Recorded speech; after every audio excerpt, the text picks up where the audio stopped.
InnovaBuzz podcast, helping smart businesses be even more innovative. Hi, I'm Jürgen Strauss from InnovaBuzz.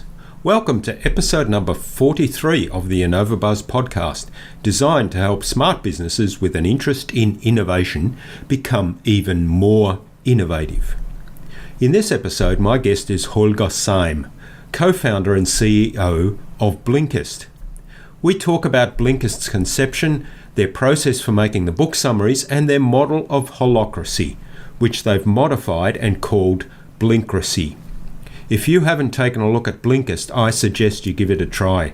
There's a 30-day trial that doesn't even require you to post your credit card details. It's a great service, and Holger tells us more about it in this interview.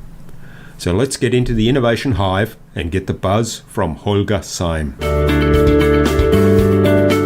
Hi, I'm Jürgen Strauss from InnovaBuzz, and I'm very excited to have here with me on today's episode of the InnovaBuzz podcast from Berlin in Germany, Holger Seim, founder and CEO of Blinkist.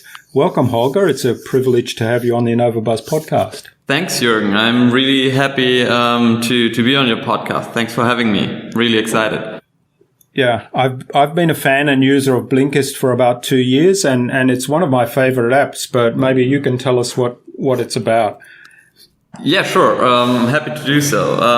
We at Blinkist transform the key insights and big ideas from nonfiction books into powerful, memorable packs that you can read or listen to in 15 minutes. You know, like 4 years ago when we started Blinkist with 4 founders, we've been in jobs and there were so many great books out there, and every year more of them got published. But it was really hard for us to keep up with our reading and read everything we wanted to. And so we asked other people whether they have the same problem, and almost anyone said, yeah, it's really hard to read everything you want to, and everyone had like piles of books growing and growing without reading them. And so we digged into this problem a little more and found that actually people do read more than ever, but they just their reading habits switched from reading books into reading shorter form content on the mobile devices. And when we analyzed that situation and saw that problem, we also saw a great opportunity for a business and a great need for a business that transforms books, or that gets the key insight from books into a format that you can read on the go on your mobile device to get you started with your reading. So Blinkist is all about inspiring people to keep learning and making it easier for them to fit in more reading into their daily routines. And the way how we do this is we read through a lot of books every year. We skim all the new releases, and a team of experts ultimately selects the best titles out there, reads them, identifies the key insights, and ultimately transforms them into little texts that we call blinks, because you can read them in a blink, and that's where the name Blinkist comes from. And it's important to point out that we're not aiming to replace books. We're not saying, hey, read our blinks and then you don't have to read the book anymore. We just want to get the core ideas of a book into this format to help people get started. And research shows that once you get started, once you can connect the content of a book to a personal or professional challenge you have, then it's much easier for you to read on and read through 200 or 300 pages. And it's much more efficient then, because you read more actively. You already know what you're looking for. You know why the book is relevant to you, and in the end can retain more of the book. Yeah, and the app is very interactive because it has key summaries at the end of each blink, and there's also a lot of audio content there, which I like a lot. But what I find is that it's easy to read a lot of books that I may not consider buying, but if I'm then interested, I'll go and buy the book. Or alternatively, books that I've already read, revisiting the summary will just reinforce the key points. So I find that really useful as well. Yeah, and interesting that you say this. Like in the beginning, we really only saw that need of having an easier way into books and having a format that is a lower barrier than a 300-page book for the start. But then once we launched Blinkist, and after getting some customers on board, we found that a lot of customers also using Blinkist after they read the full book to kind of retain it and to get kind of refresh the knowledge after 2 or 3 months. So that was also a surprise for us that people would use it like that. Okay. Well, before we start talking much more about books and apps and innovation and your business, let's find out how you started this journey. So did you have an idea of what you wanted to be when you were a young child? Well, when I was really young, I wanted to build roofs on houses. I grew up in a small town. It was really, I grew up in a kind of a farm, and people would build a lot of stuff on their houses on their own. So I was able to help building a roof on a house of our neighbors. Like, as a small kid at 10 years old, I found that really exciting. It was a great view from the top of a house and building something tangible. And that was really, really cool. But then when I got older, when I was about 13, I discovered the internet and started building websites. So that was kind of my initiation with tech and with the internet. So I got more and more excited about everything related to tech and internet. And ultimately, by the end of high school, I discovered my passion for business and entrepreneurship. There was this one teacher, he taught politics and economics, and he had a project. He got a company, a consulting company called Boston Consulting Group involved in our school, and they did a kind of a startup competition or a business plan competition where the students could come up with an idea and develop it, all theoretically, obviously. And then that idea was evaluated by consultants, and they helped to shape the idea. And that was lots of fun. And I really, ultimately, or in the end, I decided, okay, let's study business and administration with a focus on entrepreneurship, and let's dig deeper into that because, I found I had the right skills to flourish in that, and it was, I had a strong passion for this. Yeah, that's great. Those simulations, I find those really good value. I've been involved in some, actually supporting some of them. They're really fun. Yeah. And I find I'm still so grateful for this one teacher. It was really about this one teacher's initiative to get that project started that helped me find my path. If it wouldn't have been for that teacher, maybe I would have found, the path to entrepreneurship later on. But it's these random events or these random people you meet in life that kind of shape your decisions and your path. And I'm really grateful for this teacher. That's great. So did you read a lot as a young child or as you were growing up? Yeah, I think I didn't read, I was an average reader. It's not like that I particularly read a lot. But I loved reading. When I was younger, obviously a lot of fiction. So reading more and more nonfiction started in university. I would say I was an average reader, not a really bookworm that would read one book per week.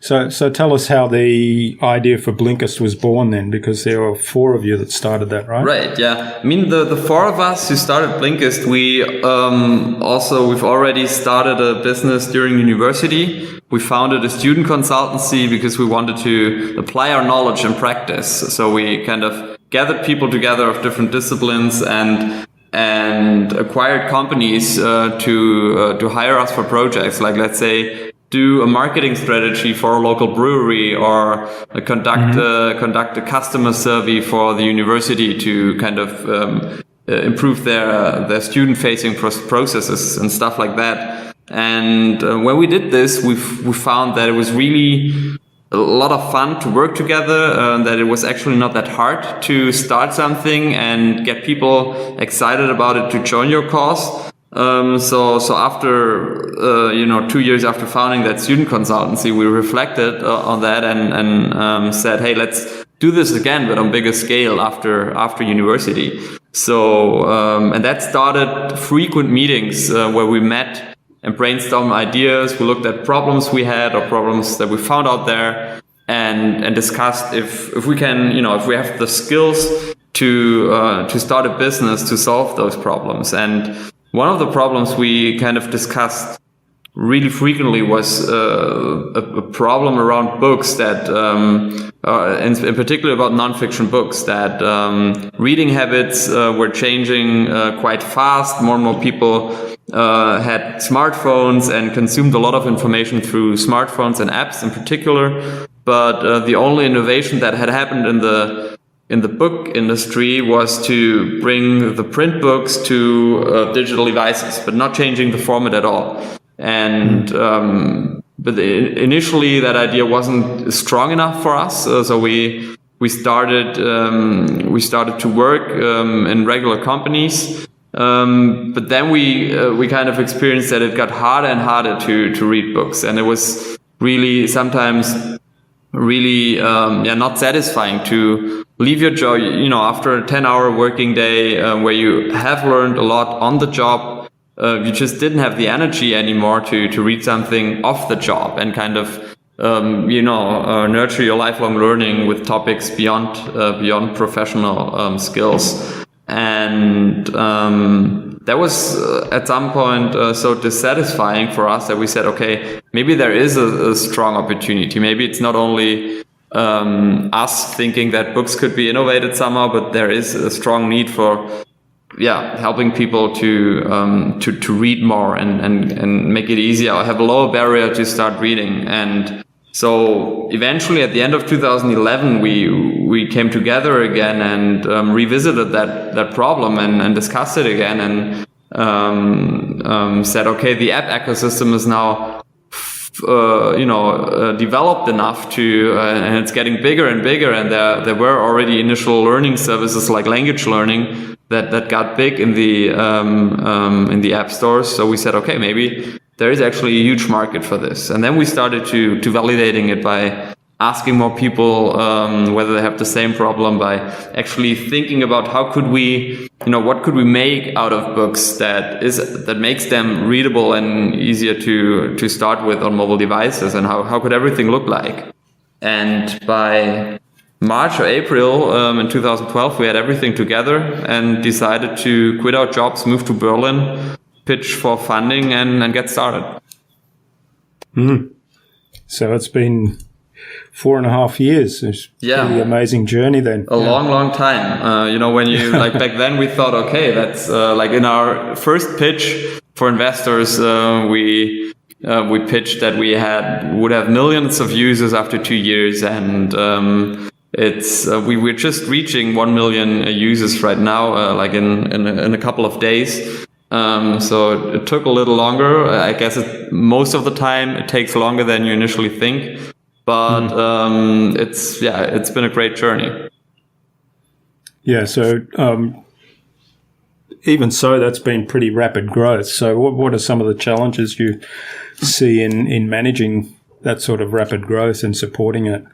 I think there are a lot of challenges in different phases. One of the earliest challenge we had after we got the funding, we had the challenge to actually launch a product, and it's the classic challenge that you can read in all the startup books, that you want the product to be perfect. You really iterate a lot on it, but only with a small group, and at some point you launch it and no one likes it because you should have asked more people, or you should have launched a more basic MVP version and then iterate together with actual customers.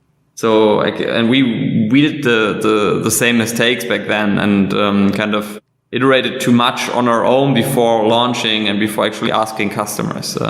When we've kind of had after working on the app and on the content for like 3 months, we went to a first open user testing, and the reactions we got, like when we asked, hey, well, what do you think the product is when you look at the home screen?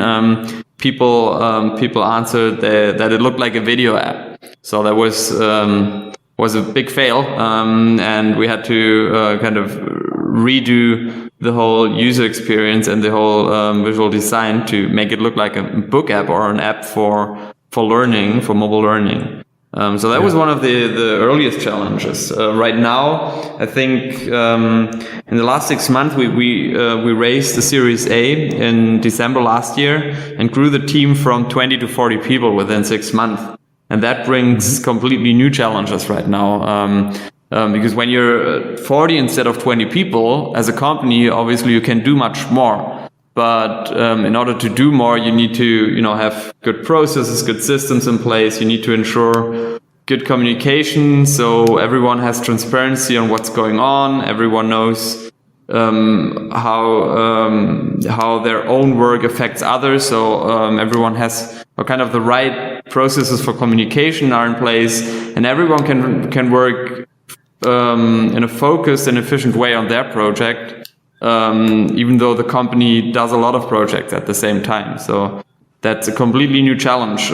Growing the company that quickly and still keeping up, like being fast, making quick decisions and keeping the traction and the momentum is a completely different challenge. But it's a cool challenge. I'm personally learning a lot right now again. Yeah. Yeah, that's a fascinating account. And one of the things that when I was planning out the interview, I was fascinated by how, your process for summarizing the books actually works. Can you tell us a bit about that?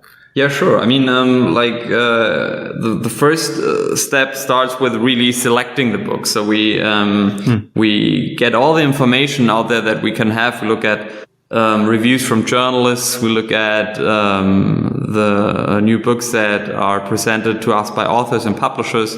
We look at Amazon bestseller lists. We listen to recommendations from customers. So we get all these signals and skim a lot of books ourselves, and then select the best books. That's already a really important part in the value, or really important value add we deliver for our customers, to only curate the best books, so they don't have to, skim through the long list of titles in each category. Once we decided to read a book and bring it into our library, we have an expert reading through the book. And by expert, I mean a person who is really knowledgeable about the field. So if it's a book on time management, we would have an expert that studied psychology or is a coach for self-management. Then that person reads the book, takes a lot of notes, and then gets together with one of our editors to review those notes, to discuss them, to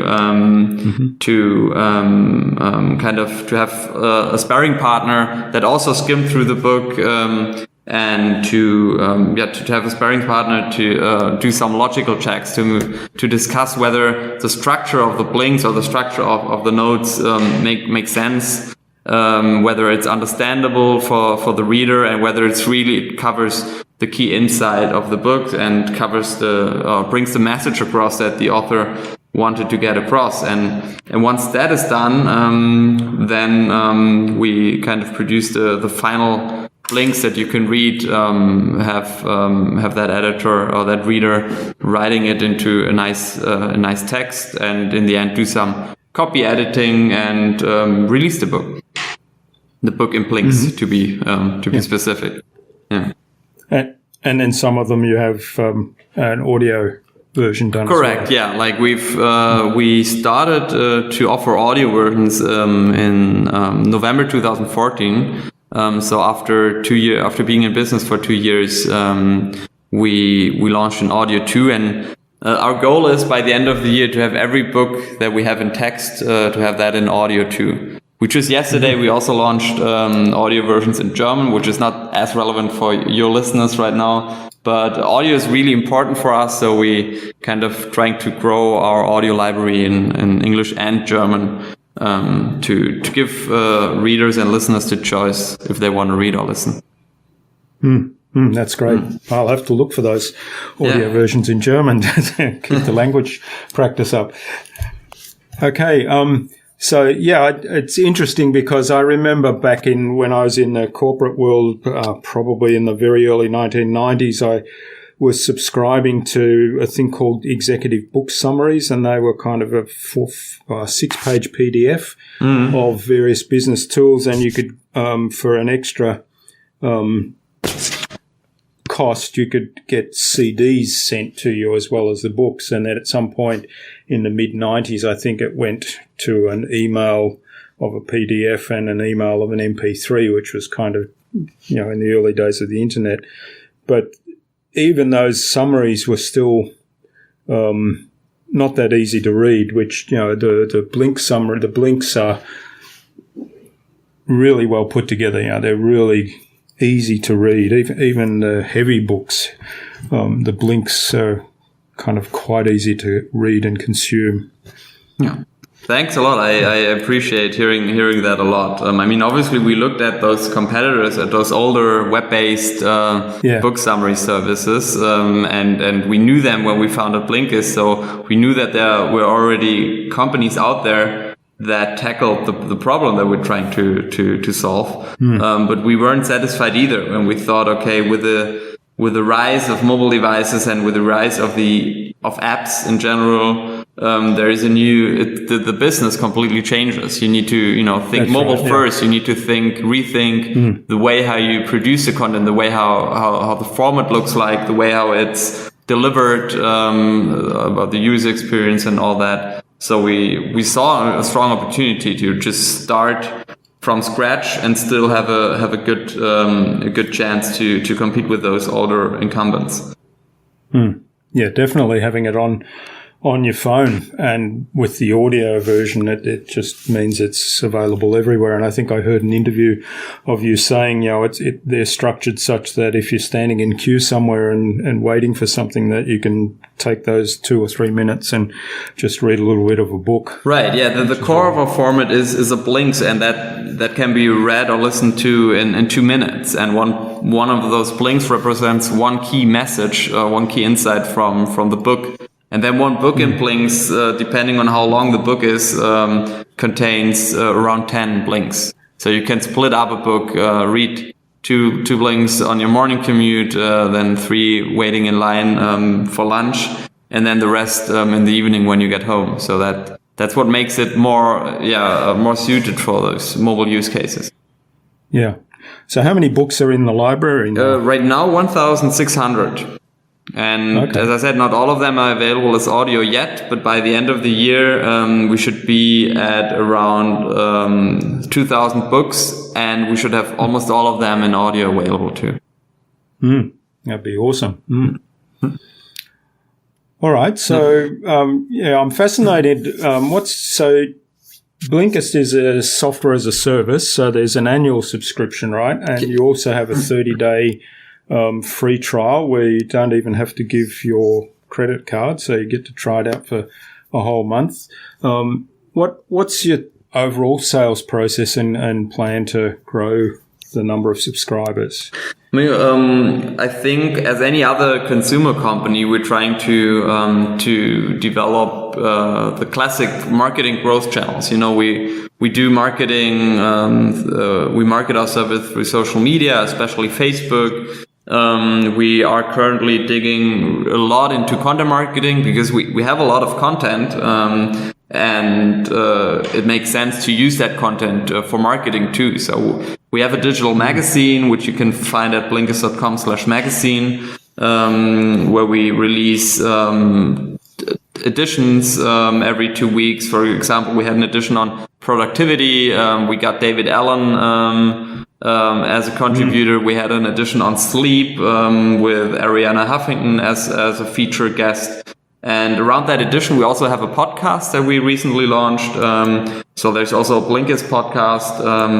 And those initiatives are meant to kind of get our content outside of our app and get it outside or in front of our sign up wall, because when you want to read the Blinks, you need to sign up. But those, the podcast and the magazine bring our content to a world where you don't have to sign up to. And the goal behind that is that people discover us more through search engines, through social media, and it's more shareable, and it's easier to just get in touch with a business, and then ultimately seeing, oh yeah, Blinkist also has an app and a subscription service, and that's also valuable, so I'm going to sign up for that. So this is really a really important channel for us. Obviously, we always working on the content and on the app to make it more engaging, to make it easier to start and finish a book in Blinks, because we see that the more people read on Blinkist, the more they talk about it, because it's kind of, when you learn something that you can apply in your job, then it's natural to tell your colleague that that you just read that, and then you also say where you read it. So we see a lot of this word of mouth, and we see that word of mouth correlates with the amount of books you read. So we're trying to make people read more books. Yeah. That's great. And I really like the magazine. It's got a really nice layout and the content is great. And I noticed, you've got some really high profile guests on with David Allen and Arianna Huffington. So that's really great as well. So, and you've got the page 19 blog as well. Yeah, but right? but the magazine is kind of the successor of the page 19 blog. So the page 19 is still there, but we're probably gonna we're not actively releasing new articles on page 19, and at some point we may just merge all the content towards Blinkist magazine. So that's kind of, we launched page 19 like 1.5 years ago and learned a lot around what works, what doesn't work, and then took all those learnings together and came up with Blinkist magazine, which is kind of the version 2 of page 19. Okay. And we decided to rename it to Blinkist magazine to make it kind of to move it a little bit closer to the brand, to not have too many names out there where people can't connect page 19 to Blinkist and vice versa. So that was the thinking behind that. Yeah. And we'll have links to all of these resources on the show notes so that people can look them up. Now, one of the things I did want to follow on, so you talked a little bit earlier about processes and having processes in place. So do you have a particular way you manage processes as you're building the team, from whatever it was, 17 up to 40, and then, having all these moving parts within the business? So the core of our organization is inspired by holocracy. Holocracy is a way of organizing companies without management or with only very little management. And 2 years ago, when we realized that we managed Blinkist or organized Blinkist like we saw the companies we had worked for formerly, like they had been organized. And since we've worked in corporate companies or in consulting companies, we applied the processes and tactics that they had applied. And we found, after 2 years in business, we found that those old hierarchies and old processes are just not really suitable for a fast-growing startup that is doing business in an uncertain world that has much more uncertainty than a big company that has been around for a couple of decades. So 2 years ago, we researched a lot of different ways how to organize companies, and we found the holocracy approach and liked it a lot, because it gives a lot of power to the individual employees instead of giving all decision power to managers, and that was in line with our culture. We wanted to build a workplace that is where people can really bring themselves to work, where people can take own decisions, where people feel motivated and engaged and can learn and grow a lot, and where we founders are no bottlenecks, because 2 years ago we've been asked for every decision, and when, so you couldn't go on vacation, or you always were the bottleneck, and it wasn't really fulfilling for employees to not take their own decisions. And, the core of holocracy, we took some of the things from holocracy that we liked, but we didn't take everything. That's why we don't call it holocracy, but we call it Blinkracy. So it's our adapted form of holocracy. There's also an ebook and some articles you can find on page 19, and there will be an edition around the topic on the magazine soon. We took what's working from holocracy, and now coming back to your question, you asked about processes. Holacracy is organized in circles. So every team is a circle. Every circle has certain roles, and those roles have certain accountabilities. So making it really explicit who is working in what circle, like who's working in a certain circle, what's the purpose of that circle, what roles do we need to create to fulfill those purposes, and what accountabilities do those roles have, and what domains do those roles have. So making this very explicit helps every employee and all of us to be aware, okay, what's my purpose in this company? What are my accountabilities, and to what extent can I take decisions? And having this explicitly written down somewhere makes it much easier for people to focus on the things that they should focus on and that are important, and also to identify the people they should talk to when doing something, instead of just doing something and then it may affect someone and that person didn't know about it. And then on top of this organization and circles, holacracy has 2 core meetings. Every circle meets for a tactical each week, and for a governance meeting every 1 or 2 months. And these meetings again are really structured. So in a tactical meeting, tactical meetings are about updating everyone in the circle. So every circle member gives a quick update what she's working on, where she has roadblocks, and then everyone can discuss, or you have everyone in a room, and everyone has transparency, knows what's going on, and everyone is aware of potential roadblocks and can work towards getting them out of the way. And then there is also kind of an open space or a bucket list where you can just submit topics that you want to discuss in the circle, but don't want to discuss via email.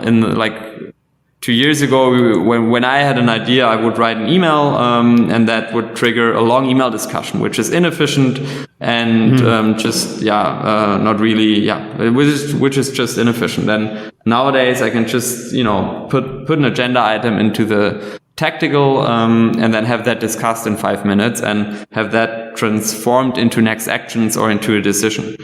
And next to those tactical meetings, we have governance meetings on a circle basis every, depending on the circle, every month, every 2 months, where you reflect on the bigger picture. Are we still doing the right things, and are we still doing the right things right to kind of avoid that a circle is running in the wrong direction? And with this organization and with these meetings, you have the core processes that you need in place.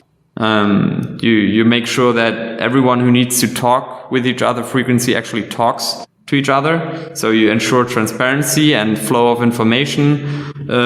You make sure that decisions are taken efficiently, and that also people reflect every now and then on whether they're still doing the right things. So you don't need to remind people every week or every month, hey, let's meet, or let's do this or that, but you have a trusted system that does it automatically, kind of, and helps everyone, because if you want to empower people to take decisions on every levels of the company, you also need to give them, you need to make sure that they have all the information that is necessary to take a decision at hand, and you need to make sure that they communicate their decisions. Otherwise, you can't sleep well, because then everyone takes their own decisions, but in the end it creates chaos.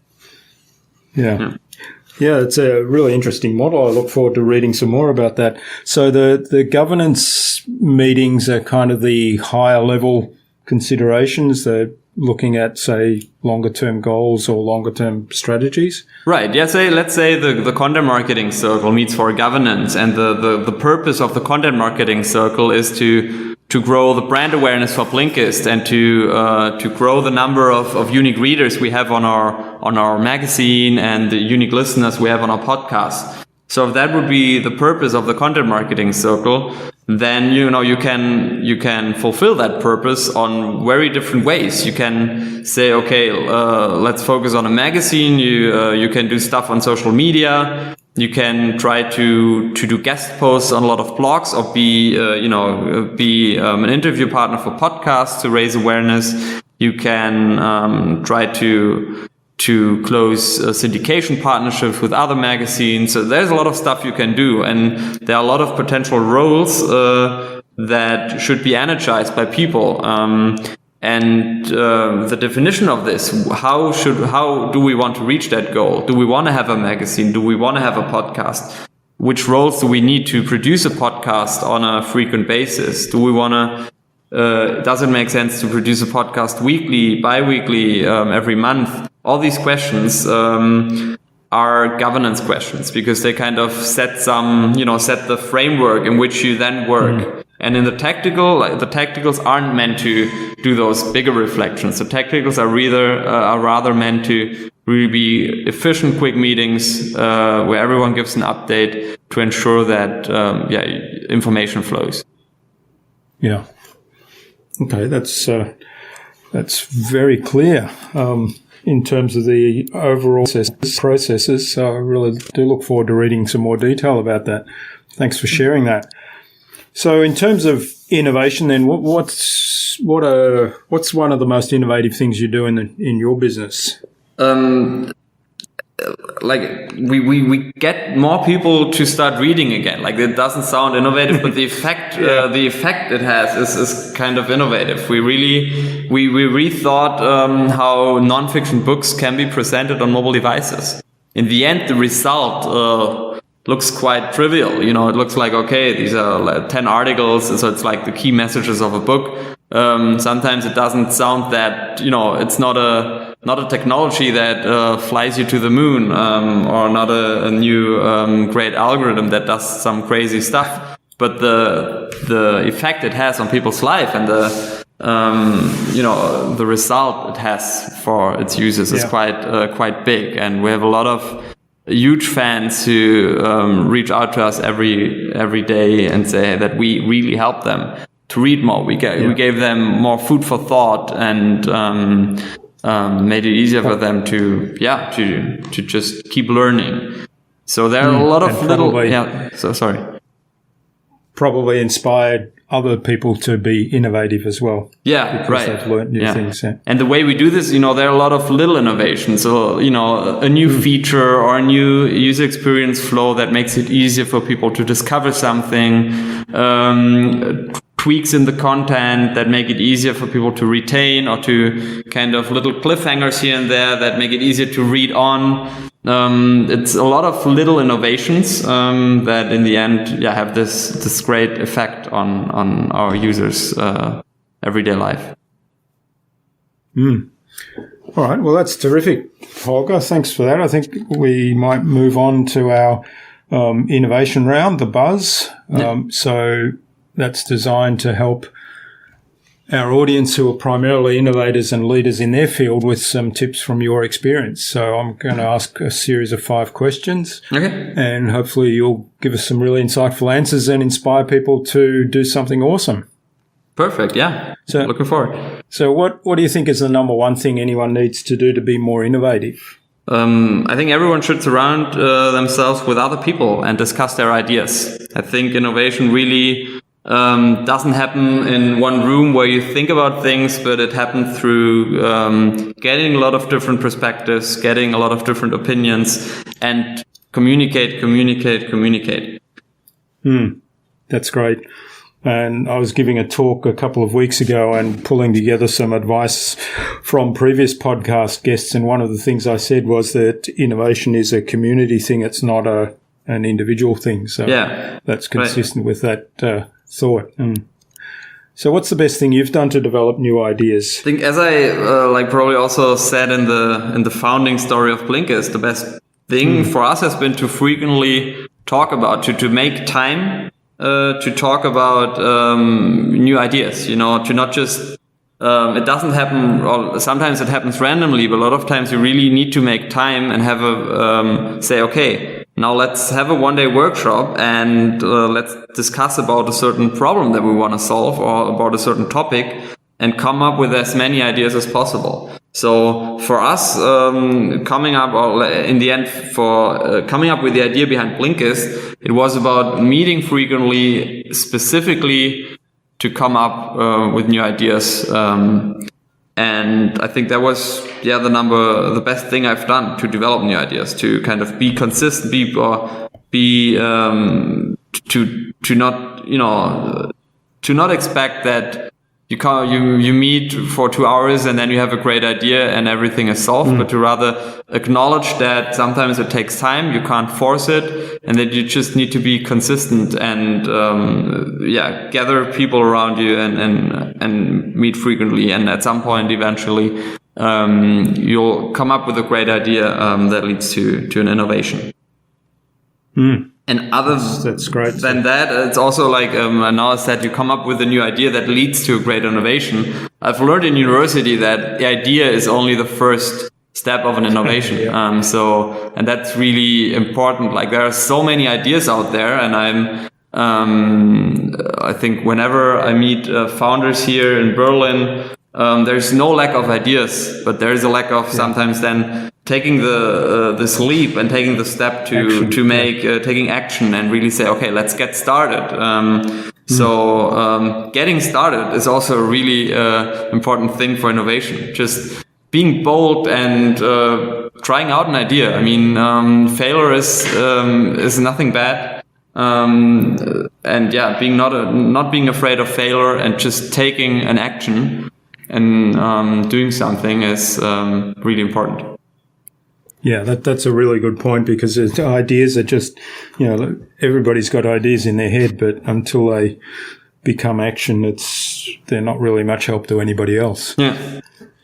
And failure is just feedback, right? Right. Yeah, definitely. Yeah. So what's your favorite tool or system for improving productivity and allowing you to be more innovative? There's actually two systems or tools that I'm using for productivity. The first, I think, in order to be innovative, you need to be productive. You need to have your head free. You need a free brain to really come up with creative ideas. Your brain shouldn't be full of stuff that you need to think about, because then it's kind of blocked to create new ideas. So, and since being productive, in my definition, or if you also listen to David Allen, being productive is, or an important part is, your head is not a storage tool, but a thinking device. Yeah. So keep, set routines or, apply a system that actually keeps your head free, so you can use it as a thinking tool. I think that's the underlying belief I have. And in order to keep my head free, I'm using two things. I try to get the stuff done that needs to get done as efficient and as fast as possible. And to do that, I have most important tasks every day. So whenever I come to work in the morning, I quickly reflect. I look at, okay, what are the projects I'm currently working on, and what are my most important tasks for the day? What do I really want to get done today because someone is waiting for it or because it has a high priority? And then that takes me 5 minutes, and then I start working on those most important tasks and get them done by noon. So I kind of can rest easy and know the most important stuff is done, and I can move on to more, to other things, and have a peace of mind and can think more creatively. And the other thing is really that's personally I need to get into a flow to work efficiently.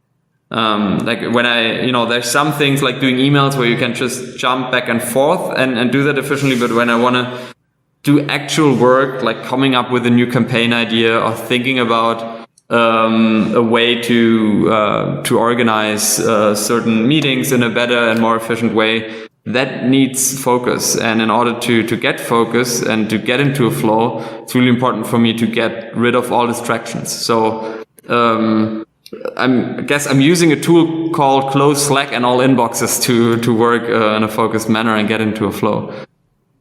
Yeah.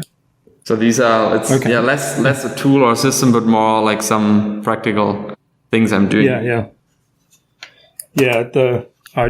I love David Allen's philosophy. I discovered him, must have been shortly after he published his first book, and I thought that's just such a fundamental thing to get stuff out of your head that, you'd and stop using your head as a memory storage device, like you said, and, use it to think.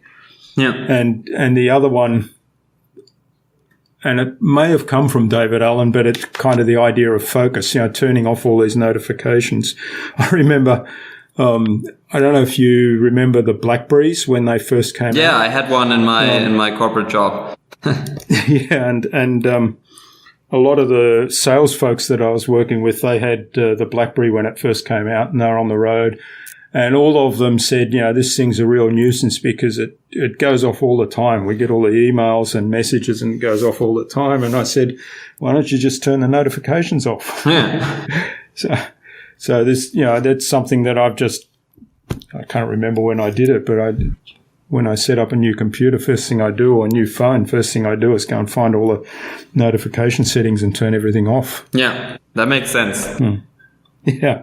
Definitely. All right. So what's the best way to keep a project or a client on track?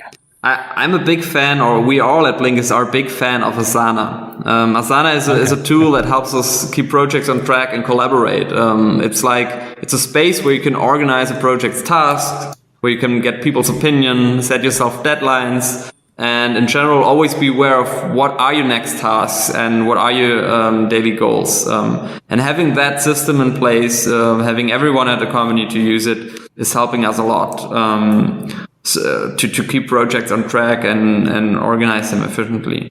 And other than that, a more general thought, like weekly meetings with the people that you work with for checking in on the status quo, aligning on the next steps, and getting the roadblocks out of the way are very helpful.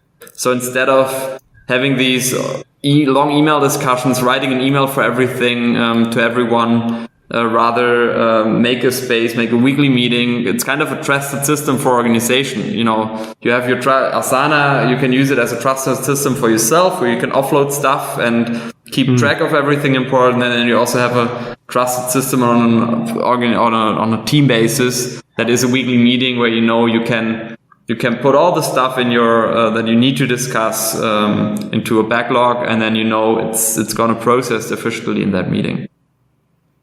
So again, it's a combination of a tool that clears the mind and communication. Yeah. So what's the? Sorry? No, you're right. I was just acknowledging that. Yeah. Okay.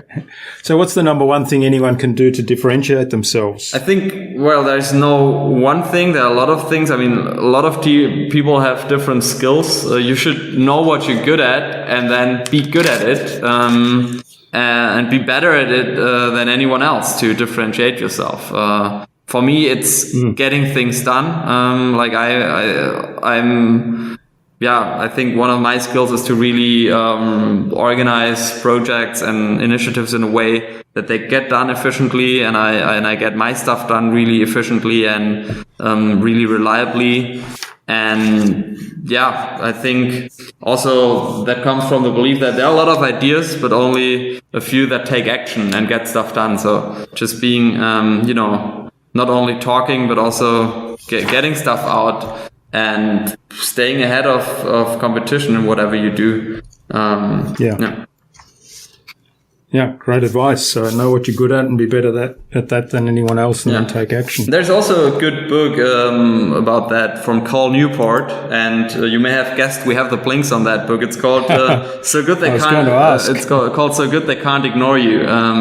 That also elaborates on the thought that a lot of books tell you to follow your passion, because when it's your passion, then you're good at it. And he takes a different perspective. He says that sometimes that's bad advice. Sometimes your passion and your skills are not aligned. And sometimes, following your passion may lead you into a trap where you're doing something in which you're not good at, and then that leads you nowhere. But if you rather focus on stuff that you're good at and really work on them until you master them, then you learn how to love them and you learn to have a passion for those things. So I found that a really inspiring advice, because usually, following your passion sounds good, and who wouldn't agree that you should follow your passion? But so I like that perspective from Cal Newport, that sometimes a passion has to develop. Sometimes you need to work a little bit to make a thing your passion, but then then you get to a state where your passions and your skills align. Okay, I'll have to add that one to my list. All right, so what's the future for Blinkist then? We want to grow Blinkist into a globally known brand with a major footprint in our core markets, and we want to help millions of people to keep learning. So what we're doing on a small scale right now, we want to do that on a much bigger scale. And that means to just grow the user base, to invest in marketing and growth so more people know about the product. It means that we have to broaden our category selection. Right now we already have 13 categories in Blinkist, but there is much more that people are interested in. And one major challenge for that is also to shift people's mindset. There are still a lot of people out there that when they hear book summaries, they think of it as something negative. They think of it as something that is kind of a cheating. You read a summary and not the full book, and then you only learn things on a really abstract level, and you don't you don't learn deeply. And to shift the mindset and educate people that it's not about replacing books, that it's rather about getting started, helping them to explore and discover which books they want to read in full, and still get food for thought on topics that they just don't have the time to read in full. And helping them to read books they want to read in full more actively by priming them through reading the blinks. All these things, getting that across is very crucial for us to grow into a mass market product. And for personally, it's I think for everyone at Blinkist and me, our future is at Blinkist, and we want to grow alongside the company and help everyone. And I personally want to help everyone else in our team to do so as well. Like, we have to become better, and if we want to manage a global brand, and if we're working in a 100 people company instead of a 40 people company, so it demands a lot of personal growth and a lot of learning on our end too. And I'm really excited to have the chance to work with such a great team, and to have the chance to go through these different steps, to have learned how to start a company, to have learned about the challenges in the early days, and now also to learning alongside the challenges that you have in a high growth phase of a startup. Well, it's interesting to hear you talking for the whole interview, and it's very clear that learning and personal development is a very strong value, and that obviously goes through the whole company, right? Yeah, I mean that's one of our it's within the DNA of Blinkist. Yeah. All right. What's the number one piece of advice you'd give to any business owner that wants to be a leader in their field? If they already, usually my advice is get started. But if they're already a business owner and they want to be a leader, then just try to learn from others. Try to connect with as many peers as possible. Try to find mentors that have done it before, that are leaders in their industry, and that you can learn from. You can either read a lot of books from those people to learn from others.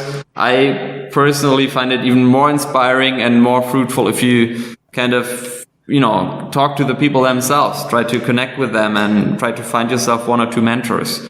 And usually it seems like, or at least here in Berlin, the Berlin startup scene, founders, business owners are really open. They love to help. They love to pay it forward, because most of them have profited at some point from advice from more senior people. So everyone is really willing to share their learnings and willing to listen to your challenges and provide advice. Yeah, that's great to get into those sort of communities where, people are very open and giving. Yeah. All right. Well, this has been really great, Holger. Thanks very much. Where can people reach out to you and say thank you for all that you've shared with us? Well, you can follow me on Twitter, even though I'm not really active on Twitter, but my handle is it's HLGRSEM. But I think it's easier to connect with me on LinkedIn. Holger Seim, that's SEIM. Or shoot me an email at h@blinkist.com. Okay, and we'll have those links underneath the show notes as well. Perfect. So finally then, before we wrap up, who would you like to see me or hear me interview on a future InnovaBuzz podcast, and why? I think, there are a lot of great founders here in Berlin. I think I really admire Bubble. Bubble is an app for language learning. And they have, they just recently announced 1 million customers. So they reached 1 million paying customers. I mean, Blinkist is at 1 million users, signups, and Bubble is already at 1 million paying customers. So they've had tremendous growth within the last years. And I admire the CEO, Marcus. He's a mentor to me. He's really sharing his learnings and his experience openly with me. So I'm really grateful for knowing him, and he would be a good interview guest, definitely. And their product is great. It's also encouraging people to learn new languages, and they've really made Bubble a great success. Okay, well, I have come across it, but I haven't explored it a lot more. So it's Marcus. What's his surname? Marcus Witte. Witte. Yeah. Okay. Well, maybe you can introduce us. But, yeah, sure. Marcus, if you're listening to this, look out for an invitation from us, courtesy of Holger Seim, to come on the InnovaBuzz podcast. Perfect. All right. Well, thanks very much for sharing all your insights and knowledge and being so open with the business model and the way you run Blinkist today, Holger. It's been really great. I've enjoyed this and learnt quite a bit, and got a couple of books that I need to go and find on Blinkist once we're finished. So some more reading. And I wish you all the best for the future, and let's keep in touch. Thanks for having me, Jürgen. I also enjoyed it very much, and glad that you reached out in the first place. Let's definitely keep in touch. Okay, right. Thank you. Have a good one, Jürgen. Goodbye. You too. Bye. I hope you enjoyed meeting Holger and learning about Blinkist, their service, and their Blinkracy management model as much as I did. This company is really going places, and I'm excited to watch their journey. All the show notes for this episode will be at innovabiz.com.au/Holger Seim. That is HOLGERSEIM. All lowercase, all one word, innovabiz.com.au, Holger Seim, for all of the links and everything we spoke about in this episode. Holger suggested I interview Marcus Witte, CEO of Bubble, a language learning app, on a future InnovaBuzz podcast. So, Marcus, keep an eye on your inbox for an invitation from me for the InnovaBuzz podcast, courtesy of Holger Seim. Thank you for listening. Pop over to iTunes or Stitcher or Pocket Casts and subscribe so you'll never miss a future episode of the InnovaBuzz podcast. While you're there, you might leave us a review, because reviews help us get found and your feedback helps us improve. If there's anything you'd like us to cover or questions you want answered on a future podcast, please send them to us. Until next time, I'm Jürgen Strauss from InnovaBizz. Remember, if you don't innovate, you stagnate. So think big, be adventurous, and keep innovating.